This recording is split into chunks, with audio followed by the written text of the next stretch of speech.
Psychoanalysis and philosophy, Ceasura and Kehre.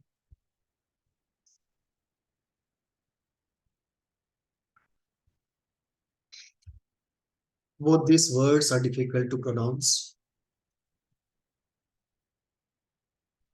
Ceasura or Ceasura, some people pronounce it Ceasura, is a term used in the Bayesian school of psychoanalysis. And Kehre or De Kehre is a term used in philosophy in context of the German philosopher, existential philosopher, Martin Heidegger. What is common to both, although in different areas, is that they represent a radical turn in the way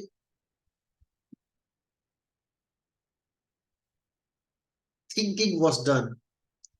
It is a change of framework.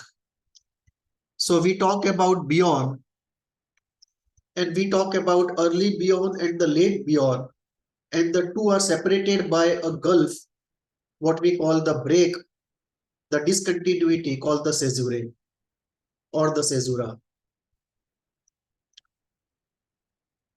In Martin Heidegger, we have a similar situation. We talk about the early Heidegger and the late Heidegger, and there is a turn from the early to the late. There is a gulf between the two, and that gulf, that turn, is termed as Da Kehre or De Kehre.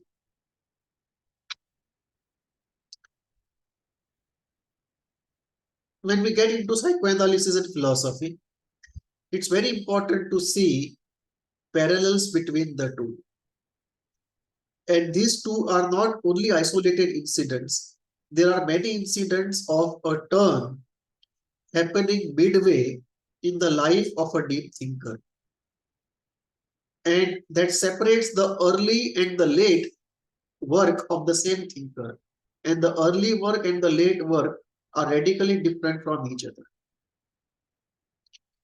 And it's very difficult to connect the early and the late, or reinterpret the early in terms of the late. Freud could never do it. In fact, he may not have got time to do it, but he never did it. Freud never interpreted his early work after he develops insight later on in life. He never revised his early work in the light of the later insights.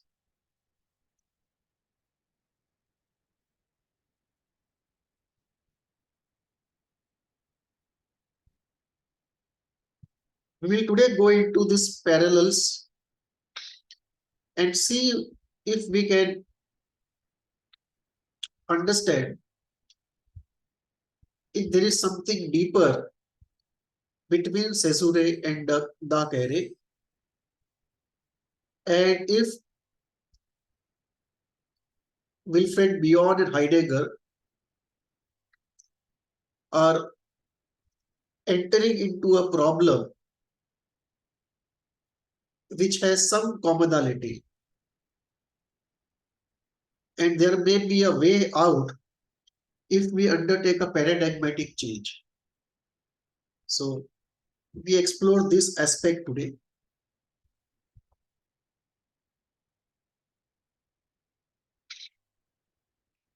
Caesura and Da Kehre.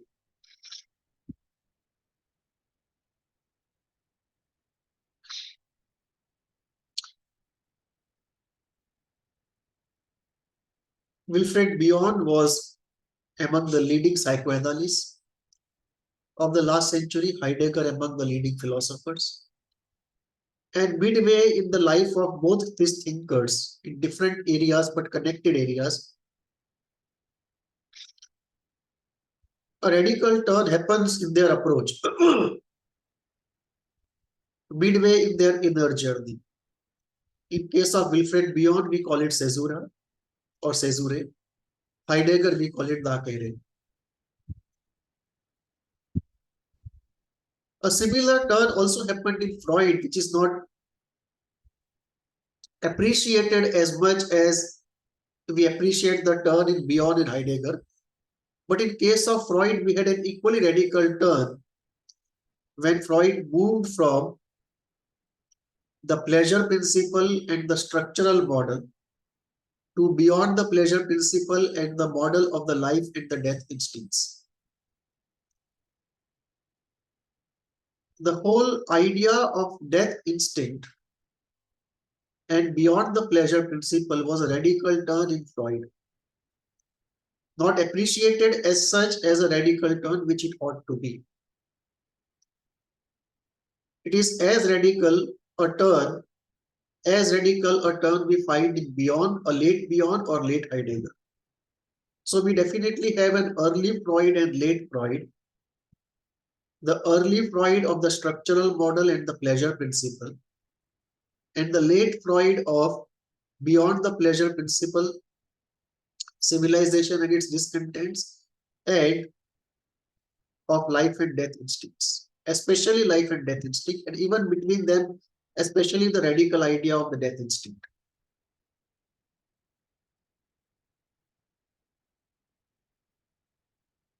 Something is interesting between all the three.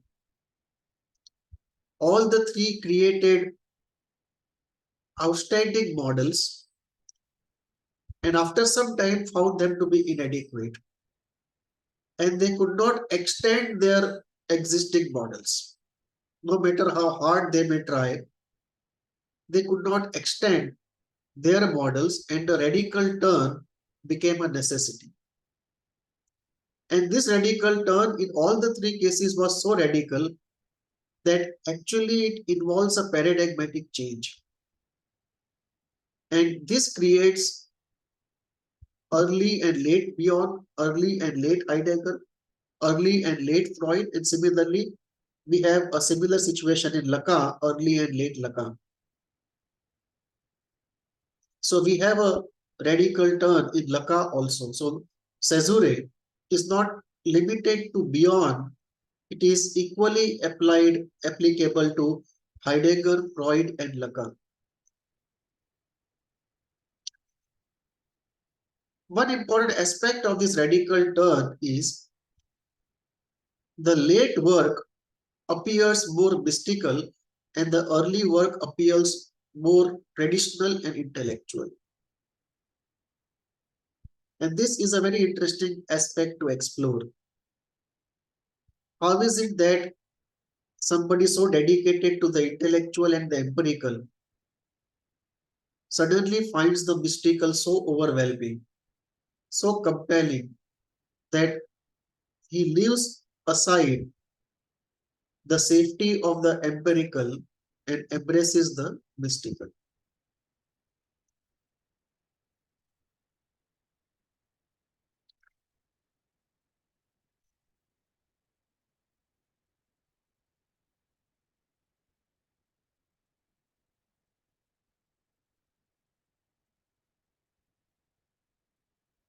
We see therefore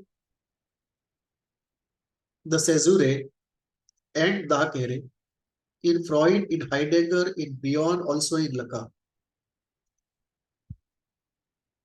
In a way, people call it anti-intellectual, the late part of it, the late Freud, late Heidegger, late Bion, late Lacan.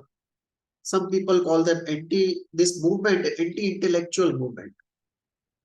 That the turn or the break is a break from the intellectual and the rational and the empirical towards the mystical and the intuitive.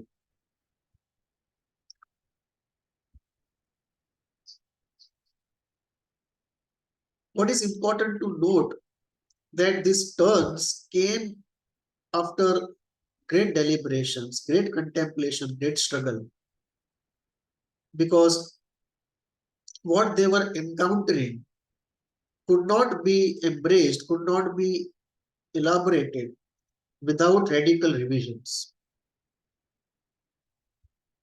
And this is where we get to Freud, Heidegger, and beyond. What was the nature of their difficulty that they had to move from early to the late and have a gulf in between and take the turn? What was it that could not be explained by any stretch of the early works?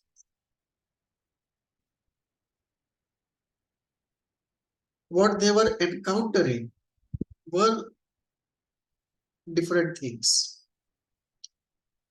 Freud was encountering the problem of inertia,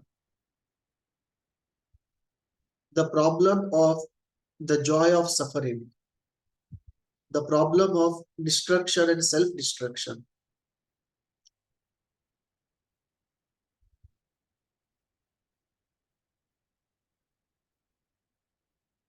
Indirectly, although he did not state it so, he was encountering the problem of pure affect,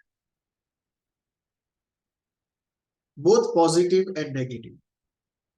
Positive was not so much of a problem,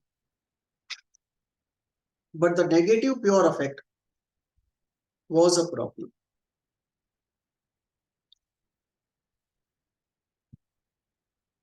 Especially the drive towards inertia and the drive towards pain and the drive towards destruction. They were problems he was encountering, which could not be explained otherwise. So he ran into a problem of a model of the mind. With his existing structural model, there was no way this phenomena could be explained. And this is what he was encountering day in and day out, or at least he got focused on something, or at least he interpreted something as being so. In case of Beyond, a similar situation occurred. From interpreting, he went to containing, and from vanilla containing, he went to dynamic containing, and from dynamic containing, he went into a half spiritual containing. Although Beyond does not call it in so many words, this is where what it amounts to. If you get into containing and you have an observer inside of you without memory and desire, and you just contain no matter how difficult it is, it causes a change in the patient without any interpretation. There is a change in silence. And obviously change happens not because nothing has happened, but because something has happened non-verbally. And that something which has happened non-verbally has happened unconsciously in the exchange between the two individuals. One also experiences that when one is conscious about one's dynamic containing, and I differentiate here between ordinary containing, which is just not responding to something, to a dynamic containing where you take in the input, process it into something positive and give it back, to a deeper silent containing, a spiritual containing, where you are in a silent state, a spiritual state, so to say, and the containing happens, dynamic containing happens. And the more deeper you go into a spiritual meditative state, and the better that containing happens, and better is the result seen in the patient. And this could not be accommodated in any existing model of the mind of psychoanalysis, neither Freudian model, nor Jungian model, nor any other model. And this was one of the difficulties of Beyond, how to structurally and functionally explain this phenomenon. And therefore he got into explanation which became mystical, occasionally inconsistent, and at times confusing. Because you cannot explain clearly the phenomena unless you explain it in structural and functional terms, which cannot be done without the context of a model of the mind which can accommodate that phenomena. Heidegger had a similar problem from a different point of view, the point of view of disclosure and unconcealment, the coming out of the truth.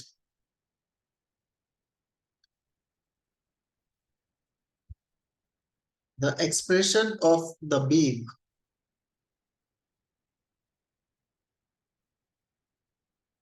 And Heidegger found it happened much better in certain forms of poetry than in philosophical prose.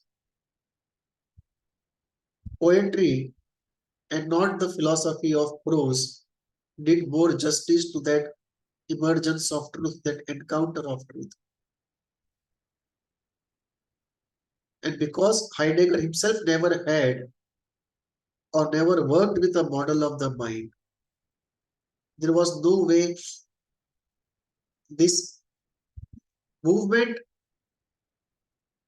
of the being, the movement towards the being,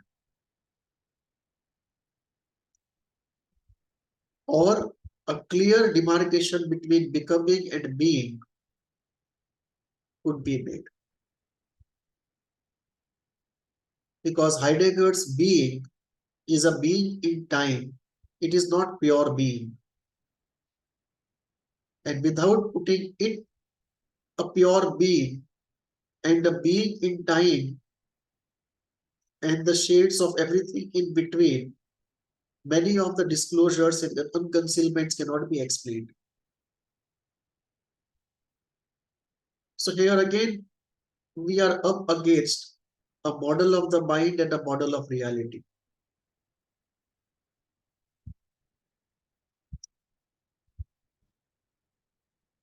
Heidegger would say his concerns are more than a psychological model of the mind. But if you take the Indian approach to the model of the mind, they are not outside of the framework of the model of the mind. Because the Indian framework is a psychophilosophical framework of the model of the mind. It is not only the mind, it is mind and reality both together. It's a picture that picturizes some part of reality and mind and how the two are connected. And this is what was missing and what is missing from both psychoanalysis and philosophy, especially existential philosophy and even more importantly, epistemology. Because from psychoanalysis and epistemology, a holistic model of the mind, like the one we find in Indian spirituality, is missing, we get into this dead ends. And then a turn becomes imperative. But the turn becomes very subjective because there is no common reference, no common language in which post-turn expressions could be made. So it becomes a very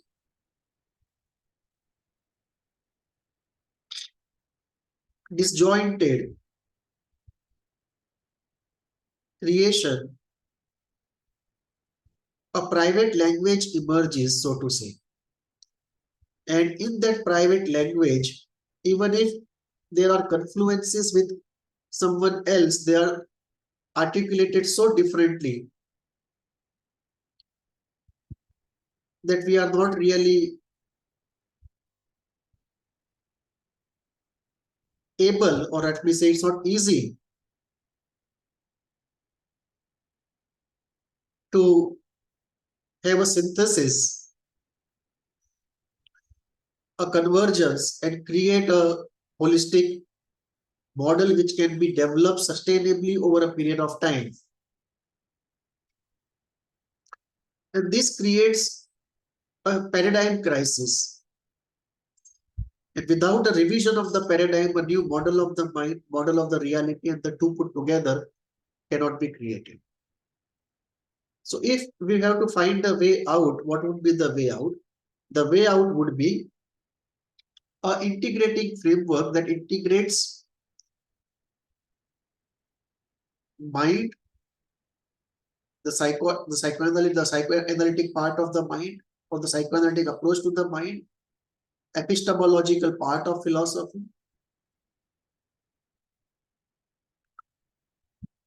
and this put together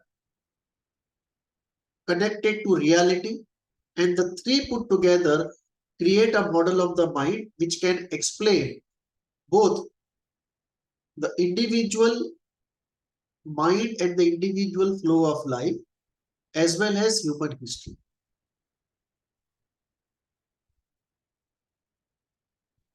So we have here a paradigm where the model of the mind has psychology, philosophy, Indian sense also spirituality, and reality, the three of them in a model of the mind. And this then can be used to explain both the individual model of the mind, individual's program of life, and history of the human race. Of course, in an essential sense, not in a comprehensive sense. Has it been done? Yes. If we go into works of Sri Aurobindo, we find a model of the mind where the individual model of the mind and the layers of parts of reality are put together in one model of the mind. And in his works, he explains how the individual functions and how history moves.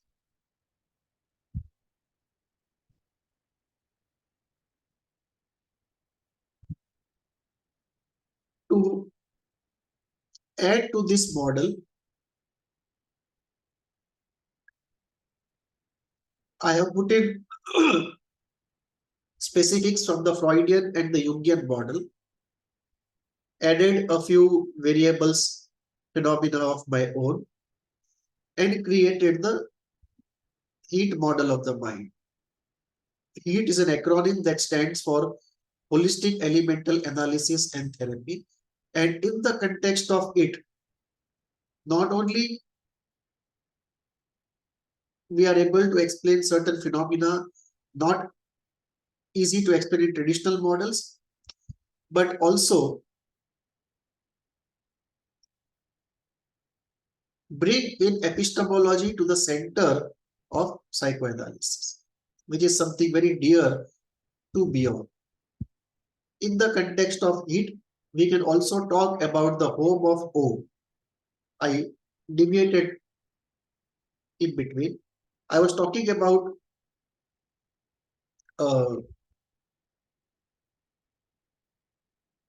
the spiritual stance for dynamic containing in silence. And in that, the healing happens. And Beyond says that when the healing happens, O has happened. The ineffable O has happened. And Beyond then goes into what is it that has actually healed.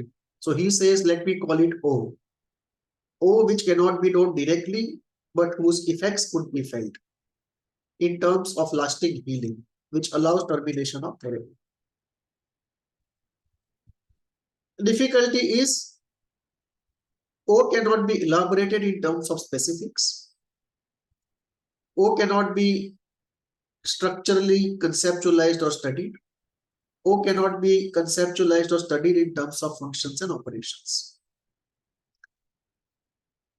So in that sense, O cannot be defined and O cannot be studied in a systematic way, because unless we define what is O and structurally define it and functionally define it, we can't go ahead with understanding of O except in poetic terms, where from different angles we can say something about O. That is initial nascent exploration, that is not really mature science.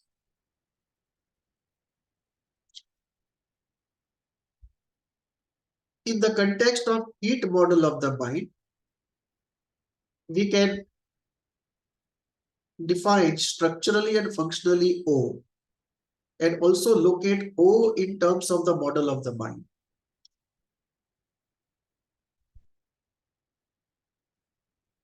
In a separate episode, I have detailed out location, structural possibility of defining and the functional possibility of defining O in the context of my heat model of the mind.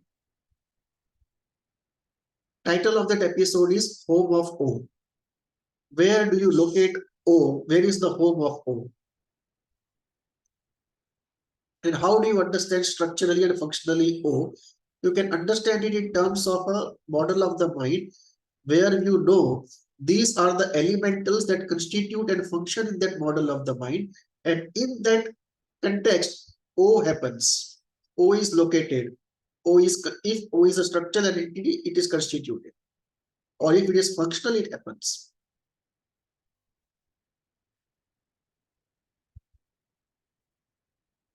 If you are interested, you can see that episode, Home of O. And if we have this kind of a holistic model of the mind, we can create a new foundation for the future of both psychoanalysis and philosophy.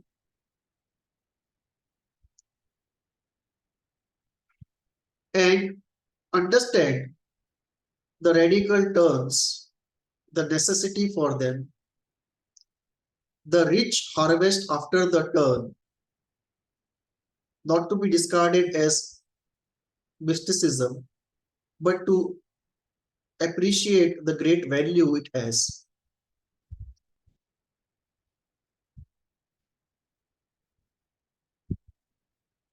It is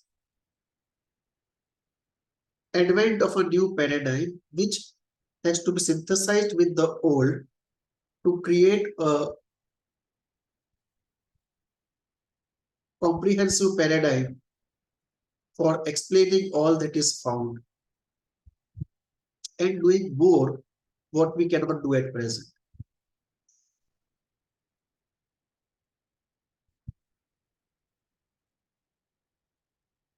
Difficulty is this model of the mind may not be immediately empirically verifiable in all its aspects. Some of the aspects you can verify empirically, some we have to wait for it to be possible. In one sense, we are talking about science of the future.